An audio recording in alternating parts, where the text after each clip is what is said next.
Hey there folks, welcome ye all to the Christmas vlog, people. It has arrived. Hallelujah.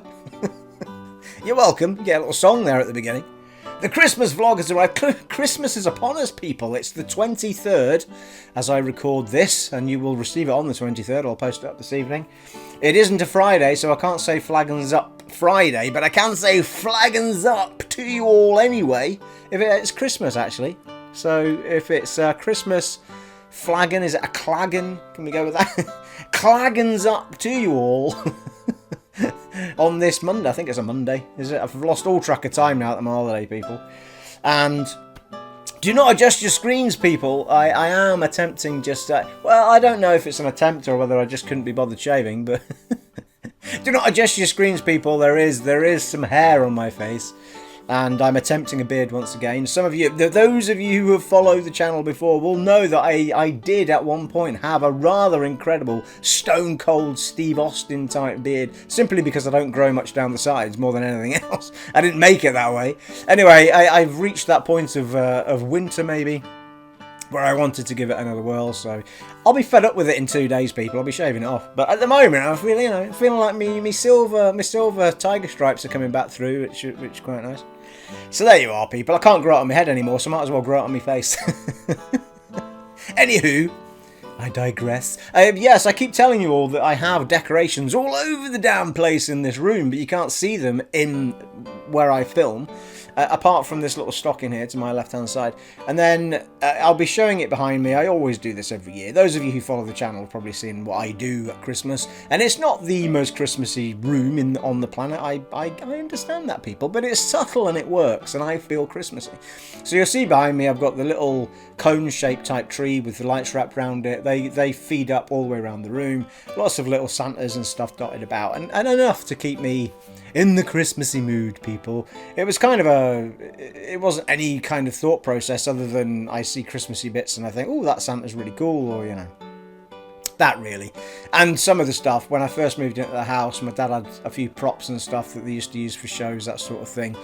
And like the cone tree and those lights, they were sort of gifted to me. So it just kind of stemmed from that. And I just buy Christmassy bits as I go along, people, you know. And, yeah, I'm feeling the vibe, people. I really am. Even though, you know, sat here on my own. But I am feeling it, people. I am. There's a few gifts under the tree. I was meant to go up. I might have mentioned this in another vlog. I was meant to drive up to the Scotland, people. My home, my place of birth. You can tell by my strong Scottish accent that's my home. But yes, born in Glasgow, people. Born in Glasgow. And my son lives up there. Aaron Brew. Anyone who watches the channel will know who Aaron is. And I was meant to go up there last Friday, or that Friday just gone, to go and see Rise of Skywalker.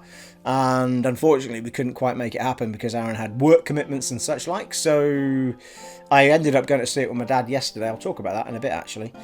So I had bought him a couple of silly bits because I normally just give him money. But if I'm going to see him, I get him a couple of silly bits, like things to add to the geek collection. Like I have, you know, little toy or something and a couple of annuals, as you do as a parent, you know.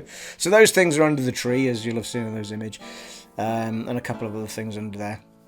So I am feeling the vibe in the house. It's quite nice, you know. And anyone who follows the channel you'll know that I think I've done a Christmas vlog every year for at least 4 years, maybe 5, but 4. I certainly did the most memorable one and the most fulfilling one that I did was the one that I did in Edinburgh.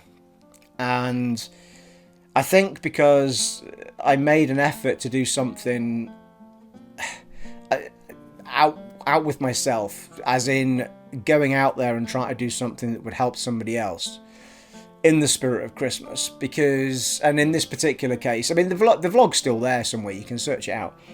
But I didn't film me doing it, but I talked about it when I come back, and I'd filmed my walk around Edinburgh. It's when I was in Edinburgh for a year, and in fact, it was when did I arrive? I arrived at Edinburgh in the June, I think, and then I did the vlog in the December. It was a few years ago. And I decided, I don't recall having the purpose of going out and doing it. It kind of just, I was walking along the main street in Edinburgh and saw these homeless people sort of sat there every time I walked past another street. And in the end, I started, I don't know, it was the Christmas in me, I guess, or I don't know. But I initially started just kneeling down, chatting to them. Was it? I can't remember now. I think...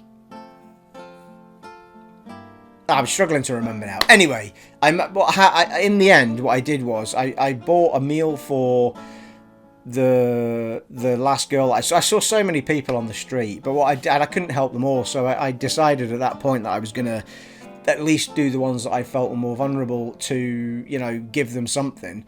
And I bought one of them just a burger and chips from the McDonald's because she was dead close to it. And I gave a couple of other girls, you know, a couple of pound or whatever, and asked if they wanted to use my phone to phone anybody, that sort of stuff. And just sat and chatted to them. And I think, to be fair, even though I gave them all something, the best thing I could have done for any of them was just to kneel down and talk to them, or sit down and talk to them, because they can spend a whole day with nobody speaking to them other than just pop a coin in a hat and walk off, or whatever it is they've laid down on the floor. And I think the hardest part for them is starting to feel like they're not human beings and feeling like they're just, you know, they're not worth anything, they're not worth people's time. And we're very sociable creatures, humans, people. And I think there's always going to be a stigma around it, I think, and there shouldn't be, simply because someone doesn't have a door to walk into to sleep at night, and they have to sit on a street and ask people for money, or... You know, people are shy of sort of just sitting down and talking to them for 2 minutes, just giving them 2 minutes of their time to ask how they're doing. And, you know, I don't know why. I don't know why we're all a bit sort of self-conscious about it, but we should all do it more. And I think, you know, the people that I did sit down and talk to, they certainly didn't come across as, you know, what people's perception of homeless people is. Maybe they're a druggie, maybe they're an alcoholic, maybe they are all of those things, and that's beside the point. You know, those things in and themselves, alcoholism, any kind of addiction, those are illnesses, people. So, you know, sitting down and speaking to anyone for whatever their reasons are that they're homeless, especially at this time of year when it's particularly difficult and they see everybody doing nothing but spending money on things that we really don't need but just make each other feel great. It's nice just to, you know, give somebody 2 minutes of your time to say, how you doing today, you alright, you know, give them a quid or whatever, you know. If you can afford more than that, then fine. So I always find, I digress there, people, I didn't mean to talk a whole lot about that all over again, and I'm a little bit cheesed with myself that I haven't found myself doing it again since I did that a few years ago, and I promised myself that I would, and I need to try and make some sort of effort to do better about it. But, you know, to be fair, I don't actually go into town centres and stuff an awful lot. I mean, it's very, and you know, and certainly not on my own like I did then. I'm normally meeting up with my dad or something, so it's not like I can do what I did that day and wander about and, you know. Anyway, you know, there is always some sort of, you know, my Christmas vlogs are always sort of centred around, well, not centred, but I always try and talk about something important rather than just talk about gaming in its entirety and that's it. We will talk about that, and we'll talk about other things as well. However, I suppose, you know, I saw, I'm forgetting his, Freddie Prinze Jr. actually. Freddie Prinze Jr., anyone who knows who that is. And if you didn't know, he's married to Buffy the Vampire Slayer, and that's her real name. And I'll fight anyone that says that it's Sarah Michelle Gellar. I'm going to have a sip of this and then I'm going to get going. You know, I'd buy you one, people. If you were here now, I'd buy you all a Christmas drink, glass of water with ice. You'd have it all. Yeah, so Freddie Prinze posted up on Twitter about mental health, loneliness, all that sort of stuff. And I may well have mentioned this in one of my previous Christmas vlogs, but this time of year, there is so many people that don't have anybody. And, you know, or they have, you know, I think there's an awful lot of different reasons as to why people are going to feel particularly down at Christmas. Loneliness is one of the biggest. Having nothing and seeing people that seem to have everything has got to be high on the agenda. You know, like, it's almost like watching a world of happiness when you're stuck in this bubble of misery, and it must be absolutely horrible for a lot of people. I feel it, you know, to a degree, so far as, you know, I have people that I can be with at Christmas. I'm going to spend Christmas Day with my dad. You know, we all know, anyone who follows the channel, we lost my mum a few years ago, and if she was here, I'd be there with her as well. But I've always found Christmas as a very coupley type thing, or a child thing. You know, if you've got children, it's about the kids. If you've got a partner or a wife, or, you know, a husband or whatever, it's about, you know, treating them to something, seeing the face and open up the present. You know, I've just found it always a very coupley thing, Christmas, or a kid thing. And my happiest Christmases are waking up with Aaron when he was little, and the presents, and, you know. So, you know, I don't feel a sting about the fact that Aaron's all grown up. That's, you know, that is what it is, and I'm delighted that I've got a grown-up son who's my best mate in the whole world. But I do feel a bit of a sting. You know, I've been single a long time. You know, like, I had 2 long-term relationships. They didn't work out for whatever reason, you know, and there was nothing bad about either of them. They just didn't work out, and I never in the end found, or didn't. I mean, I think it's a lot of my own doing, but I've never ended up in another long-term relationship like that.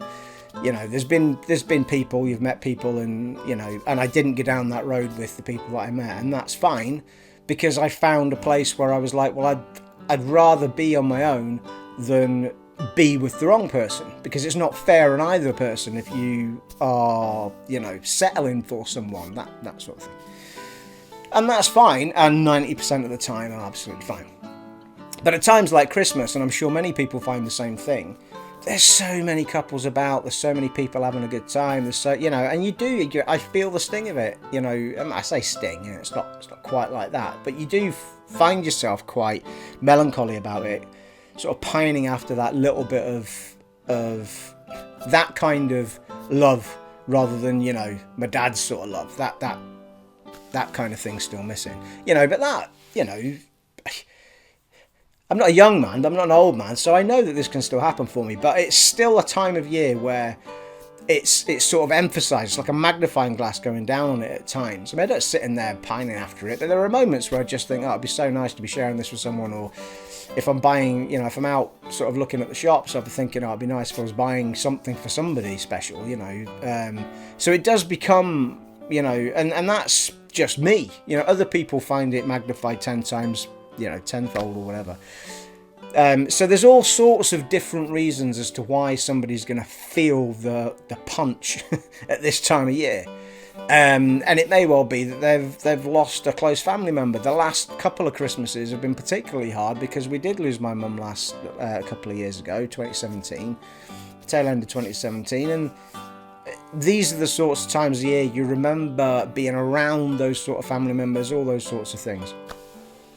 So, the point of all of this, people, as I ramble on about it, is if you know someone that's lost someone, if you know someone that's on their own, if you know someone that, you know, just doesn't have many people, and you can throw them a text on Christmas Day or call them or whatever, just make the effort to, you know, if you've got a neighbour that you know doesn't get many visitors, an old person that just needs a bit of company at Christmas, all these sorts of things, like, just rattle them in your head. You only need to give somebody 5 to 10 minutes of your time to make their entire day.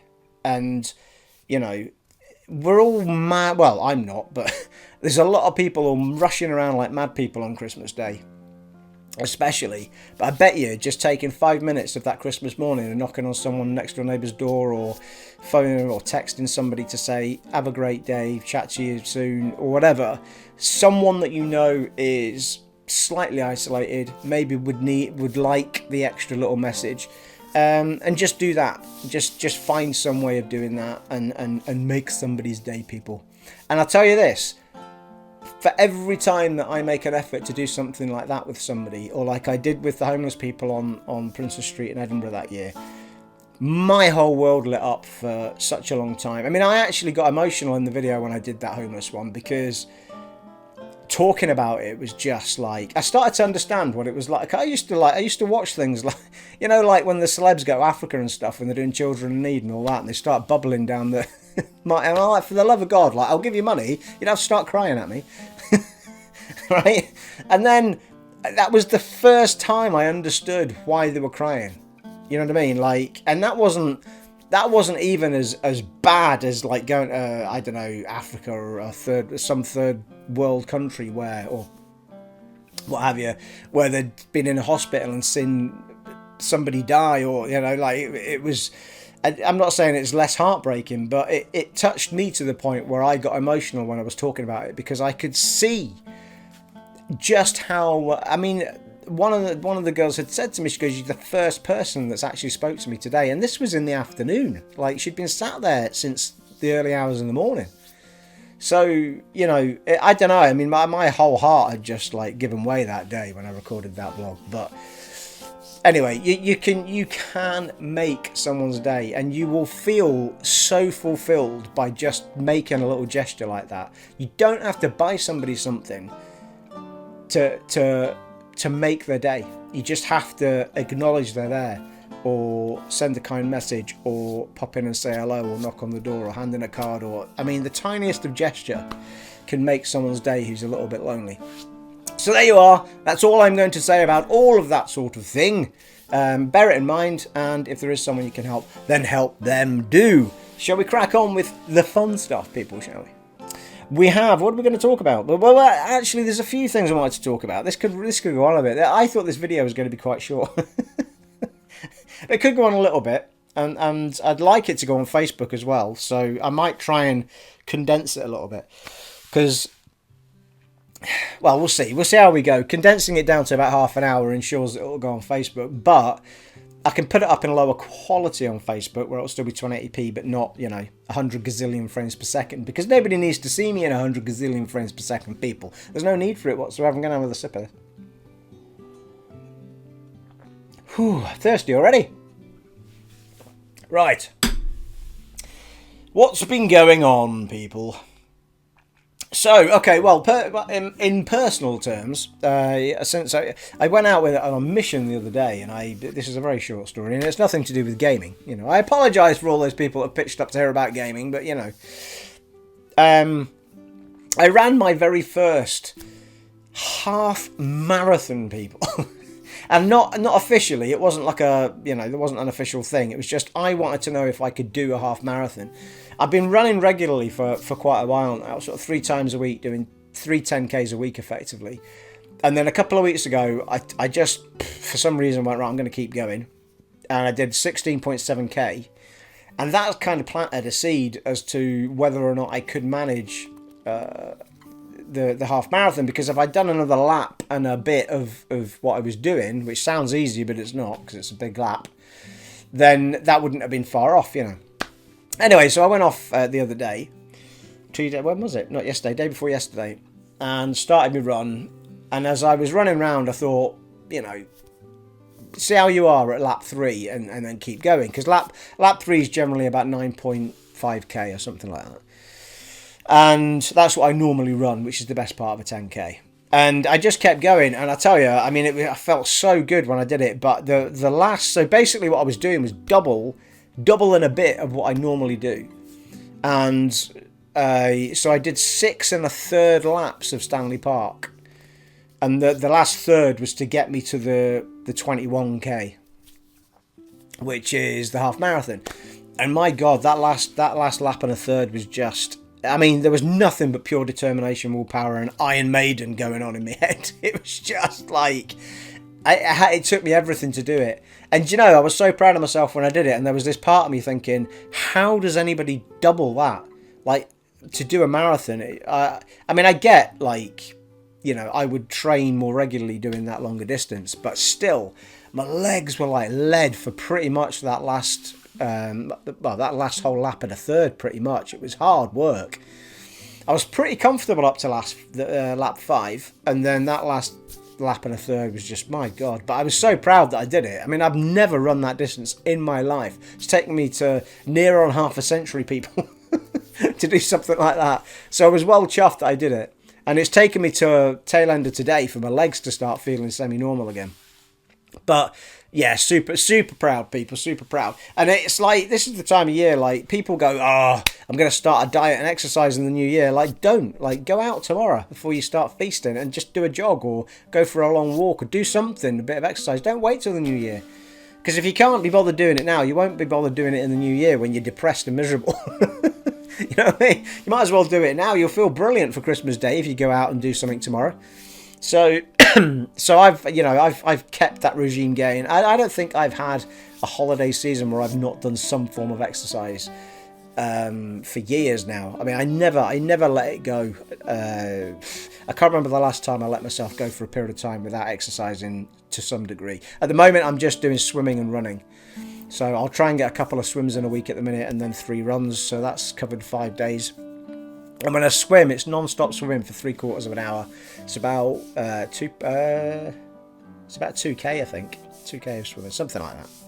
Anyway, there you are. It's a little personal glory there. I was dead chuffed with it.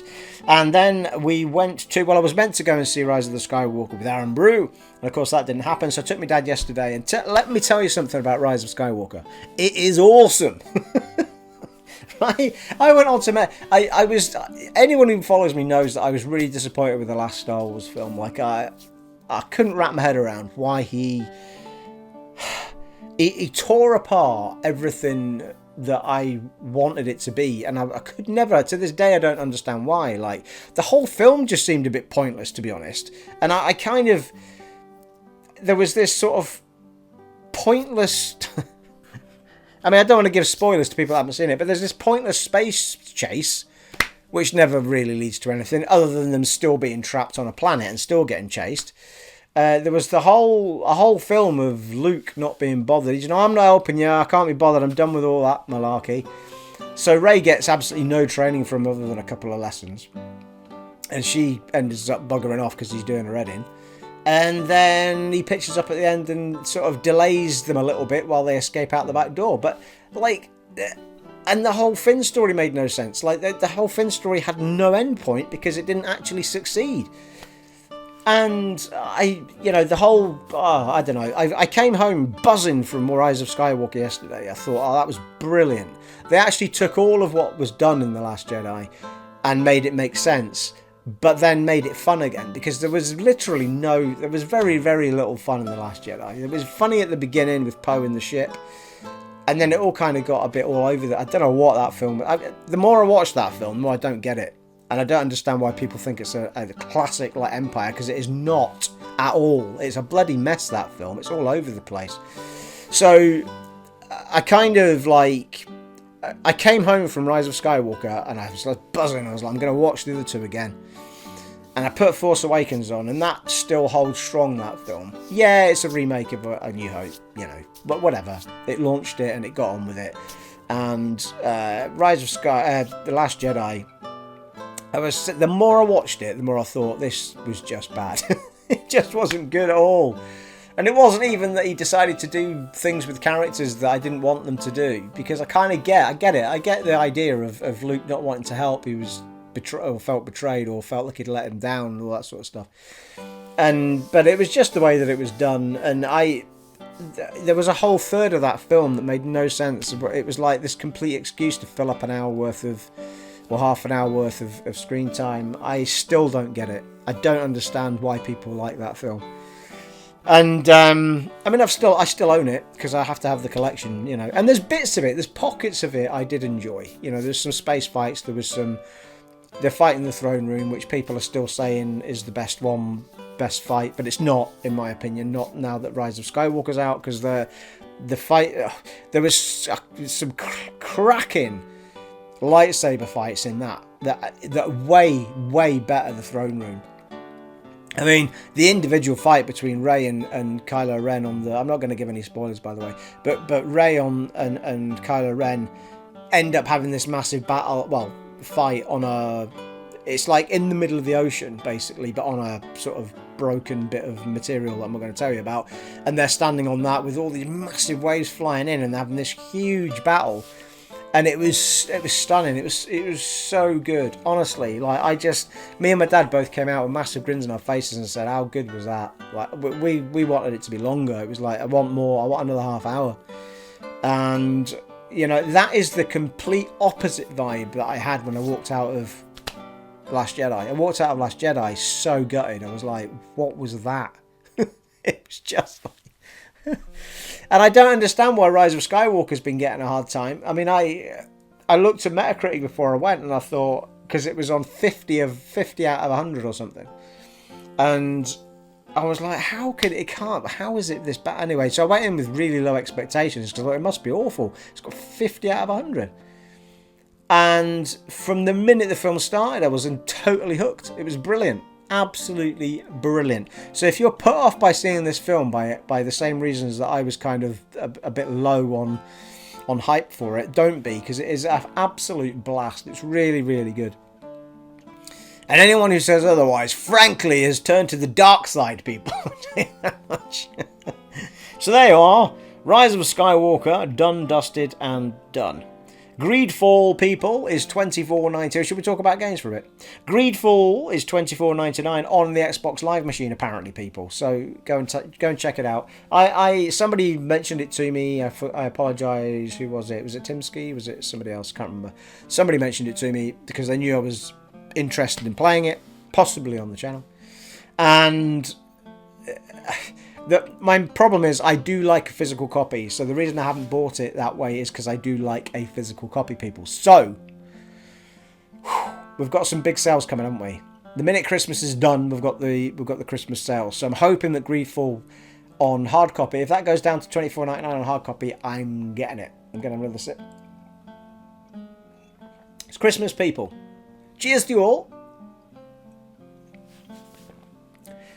Yeah, I'm dying to play that game. Really looking forward to it. However, I'm still cracking on with the Last Jedi. The Jedi Fallen Order, which I'm absolutely loving. So I need to get back to that. I've just landed in a new area actually, which I'm pretty stoked to play. And I was uber stoked playing it, coming back from Rise of Skywalker, but I then wanted to watch the movie, so I haven't quite got back to it yet. So I think I'm maybe about halfway through that game, and I'm really looking forward to playing it again. I really hope we get more games like that. I mean, you feel proper like a Jedi in that game. Like everything they've done with that game is pretty much right. Is it a bit buggy? Yeah. It has a few sticky points. I think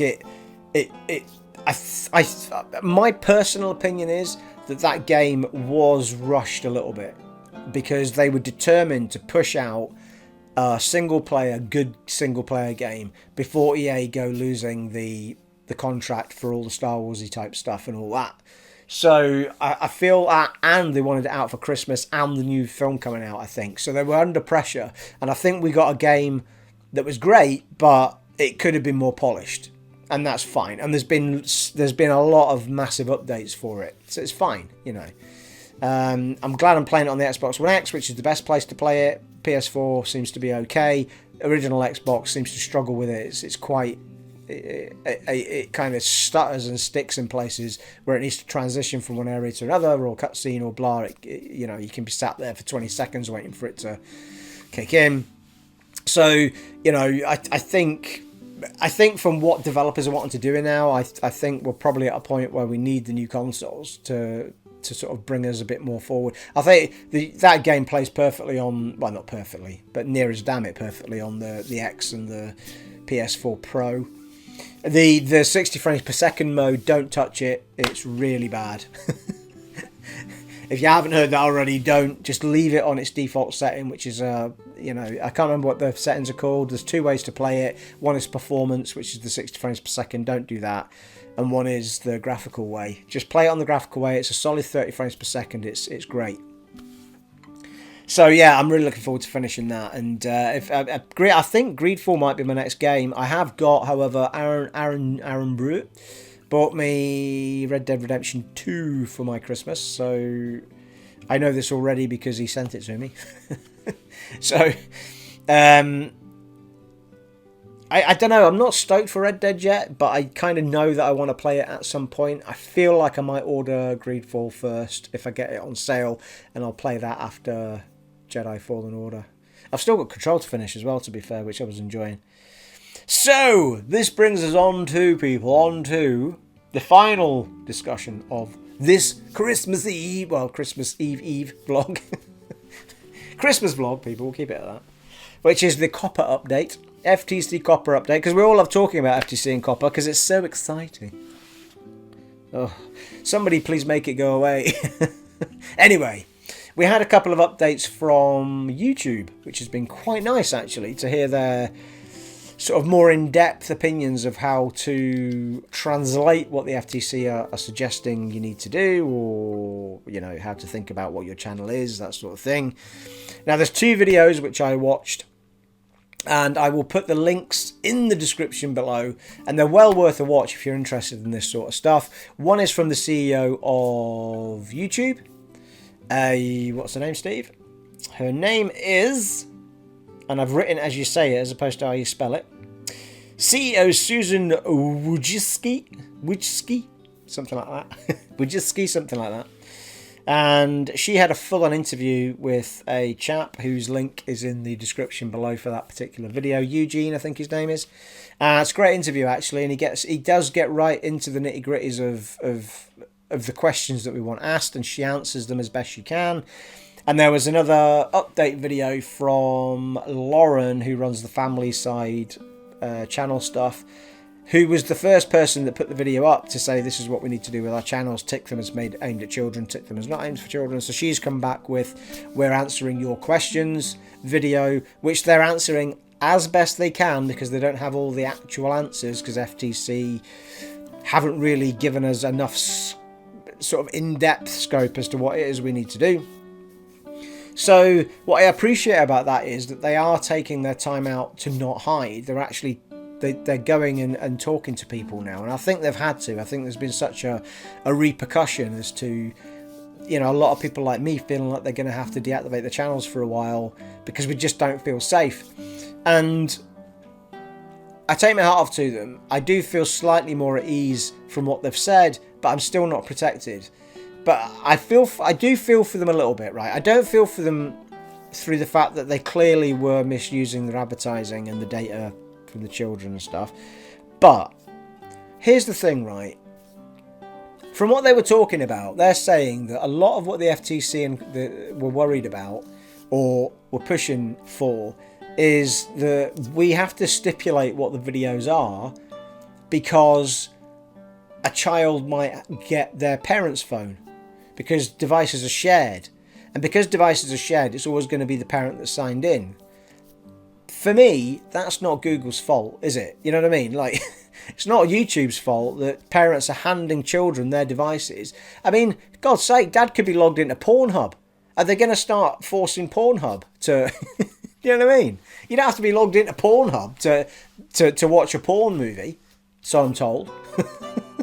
So, like, you can't... Like, how can you do that to YouTube, but you can't do it to, any other company? I don't understand that at all. Because that, for me, that's not about using child's data to advertise at them. That's a whole other story, That's got nothing to do with aiming advertising at children. That's got to do with mum giving kid phone and mum's logged into something that the kid doesn't want to see. Or shouldn't be seeing. So I don't understand all of that. And YouTube are in themselves, there's been this open period of time where people have been allowed to fire questions and worries and concerns, and YouTube have been doing exactly the same because they're not clear on what the FTC want. So they can only provide us with what they think is a tool that's going to keep them safe, and the tool that they've given us doesn't keep us safe. So that's why we've got this massive frustration as creators. And also, it's not just about keeping you safe, it's also about how do family channels continue, because you can't continue if you've got no revenue. For a lot of people, not for me, because I'm not doing it for revenue, but for a lot of these people have got big revenue coming in. They do it as a business. So anyway, it was nice to see, I'm not going to go on about the whole COPPA thing again, but it was nice to see that they were feeding back to us. And it does alleviate my concerns so far as yeah, maybe, you know, I kind of get, I'm not suddenly going to get fined over and over again the minute that 1st of January comes, but I'm still in a position where I'm not safe. I'm still in a position where the FTC could suddenly say, well, that looked like it was aimed at kids. But, you know, and we need an option that says, look, I'm not interested in that audience. Tick it and say they're not allowed to watch it unless they're logged in. That's all I want. So, you know, I mean, there may well be an advertising, you know, detriment to that, and that's fine. I'd rather have that than the situation I'm in at the minute where I can't do anything about it, really. So there you are. So it was nice to see. It was nice to see that they're at least feeding back to us, and I appreciate that from YouTube. I really do. And it's nice to see them, you know, not like, obviously the questions answered thing was just a video, but the CEO's been getting in front of people and chatting to them, taking every question and every hit. She's not shy. She's not sorry. She's not shying away from it or avoiding it. It's nice to see them in front of people talking about it, because I think they feel as frustrated as we do. So, you know, it was nice to see that. So we'll see how we go, people. I'm still of the frame of mind that I should deactivate at least until I see a better option for myself pitch up early New Year, because I think we will get better options. Once the FTC clarify more, I think we will get better options. But I shall keep you all posted, as always, people. I think that was it, people. I think we've talked about everything. It's a shame to finish the video on such a boring subject. Anyway, we only did a 5,000 subs thing last week, and we've almost got 100 subs more, people. You're that bloody awesome. I mean, God's sake. Who'd have thunk it, people? Who'd have thunk it? So, there you are, people. That is all I have to say in my Christmas vlog this year. Remember the bit from the beginning about anyone who may want just 2 minutes of your time, a text, a knock on the door, anybody who might be a little bit vulnerable to loneliness this Christmas. I hope you all have a fantastic Christmas. And if you're one of those people that are feeling vulnerable and lonely, don't be. Just because you don't have people around you doesn't mean that people don't care. They do. So everybody have an absolutely wonderful Christmas. I'm not sure if I'll feed anything to you before the new year, and if I don't, have a fabulous new year. I may post things up in other social media places. I will also be possibly posting things up in the Facebook machine. I don't have any kind of plan to record let's play type stuff or all that sort of stuff at the minute. I might do snippets of stuff that I'm playing for the Facebook page, but at the moment, because I'm so in between things with this COPPA thing on the YouTube channel, I don't want to invest my time until I can kind of see that there's a solution for me. So it's not that I don't want to do them, it's just I'm not feeling the buzz because of all that's going on. So there you are. It has been an honour and a privilege serving for you in this Christmas vlog of mine. Have a fantastic Christmas, everybody, and I shall see you all in the next one. Take it easy, folks. Bye.